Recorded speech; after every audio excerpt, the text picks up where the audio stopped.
Bonjour à toutes et à tous et bienvenue dans ce nouveau numéro de Speaker News. C'est la crise. Les prix des énergies sont grimpés en flèche ces derniers temps, au point que le gouvernement insiste pour que la population fasse l'essentiel des efforts afin qu'elle diminue ses consommations, qu'il s'agisse d'électricité, de gaz ou de carburant. Nous sommes allés ensemble dans les rues de Strasbourg. Écoutons ensemble ce que ces habitants et habitantes avaient à dire à notre micro. Comment réagissent-ils face à l'augmentation du prix des énergies et comment font-ils pour s'en sortir? C'est parti. J'en pense pas grand chose au final, je comprends pas vraiment encore la raison, je me suis pas vraiment penché sur le sujet, mais je pense que c'est triste pour les ménages comme moi et les pauvres étudiants qui gagnent pas d'argent. Si personne ne remarque, alors on est des loups, les moutons dans la bergerie alors. Mon avis, c'est que l'augmentation des prix, l'inflation des prix, elle tombe que sur les personnes qui sont vraiment démunies, qui sont dans la précarité, si j'arrive à m'exprimer. Les personnes qui sont en galère tout le temps, c'est toujours les mêmes personnes qui payent les pots cassés. C'est pas augmenté, c'est carrément ça fait un boom, quoi, un grand boom. C'est chiant. Je pense que c'est un peu la faute aussi à des avertissements sur les énergies renouvelables qui sont là depuis quelques années maintenant. Et je pense qu'on s'est pas mal reposé sur des choses qui, sur des modèles qui sur le long terme sont pas viables. Et on s'est contenté d'eux et du coup aujourd'hui on en paie un peu les conséquences. Et voilà. Moi, j'en pense beaucoup. Je suis seul, mais je paye vraiment beaucoup. Parce qu'on a des difficultés à trouver et tout le monde en a profité pour faire gonfler les prix. Franchement, j'ai une petite consommation d'électricité. Je suis dans un studio, donc je fais pas beaucoup d'électroménager, pas beaucoup d'objets qui nécessitent de l'électricité. Ensuite, juste le radiateur électrique qui consomme, il consomme beaucoup. Comme on est un foyer modeste et tout, on a des revenus qui sont un peu minimum.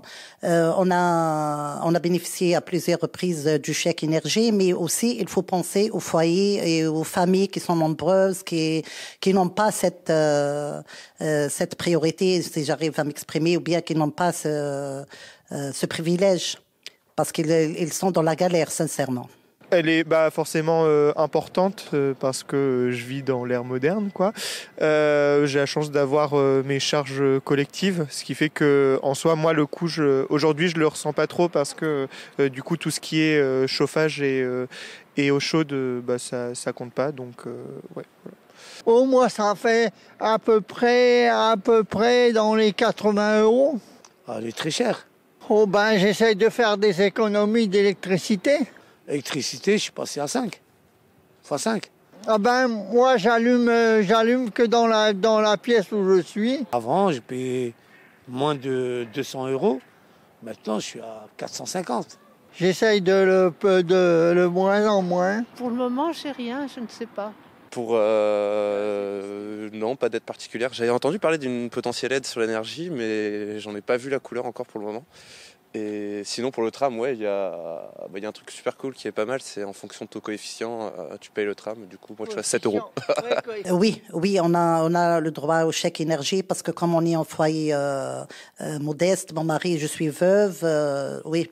C'est ça, c'est par rapport à ça. Mais malheureusement, c'est pas tous les foyers qui ont ce privilège et qui peuvent bénéficier de ces chèques énergie, oui. Non, pas du tout. J'ai eu juste les 100 €, mais il y a longtemps, en fin d'année dernière, les 100 € pour tout le monde du chèque énergie, c'est tout. En fait, parfois, c'est une bonne somme. Ils les envoient je crois, dans les 6 mois, parce que je l'ai reçu déjà avril, je crois, et je viens de le recevoir. C'est un chèque. Ils ont augmenté la somme par rapport à l'augmentation des prix aussi. L'année dernière, je l'ai reçu à 100 €. Cette année, on a reçu 200 €. Ouais. Du coup, non, j'ai eu les chèques énergie. Justement, j'ai pu en bénéficier. Le chèque carburant, non, du coup. En un sens, c'est chiant parce que, en fait, c'est juste j'ai changé de boulot tout récemment, ce qui fait que j'utilise plus mon véhicule dans ce cadre-là, mais je l'ai utilisé pendant un an. Et en fait, c'est une aide qui, en un sens, arrive un peu tardivement parce que, à un moment où je travaillais à Haute-Pierre, où j'étais dépendant de mon véhicule, je n'avais pas le droit à ces aides alors que le prix était déjà important, quoi. Par contre, ce chèque, on peut l'utiliser juste que ce soit pour le gaz ou pour l'électricité. C'est pas pour les deux, oui.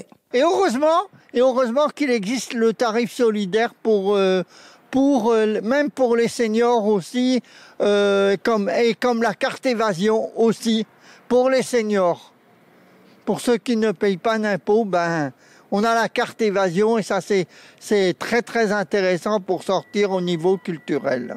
Vous avez donc pu le constater, entre résignation et résilience, la population se soumet à la loi du marché. Cependant, pour combien de temps encore ? Si des efforts doivent effectivement être réalisés, peut-être devraient-ils l'être par tous de la tête de l'État à sa base. C'était Speaker, à bientôt.